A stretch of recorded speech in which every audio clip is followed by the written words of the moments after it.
చంద్రబాబు నాయుడు గారు అభివృద్ధి చేస్తాం,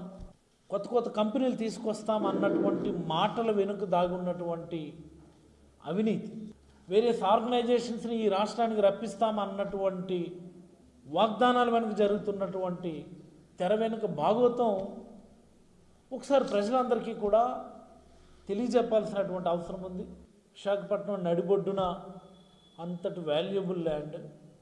ఐటీ స్పేస్ కోసమని సత్వా డెవలపర్స్కి, ఆ కపిల్ హెచ్ఎంటీవీ వాళ్ళకి, వరల్డ్ ట్రేడ్ సెంటర్ మాదిరి వాళ్ళకు కూడా ఐటీ స్పేస్ వాళ్ళ కోసమని ఒక 30 ఎకరాలు, అలాగే ఇంకొక కంపెనీ ఏఎన్ఎస్ఆర్ వాళ్ళకొక కొంత ల్యాండ్ మంజూరు చేయటం, అక్రాస్ ది స్టేట్ ఇష్టానుసారం ల్యాండ్స్ ఎస్ఐపిబిలో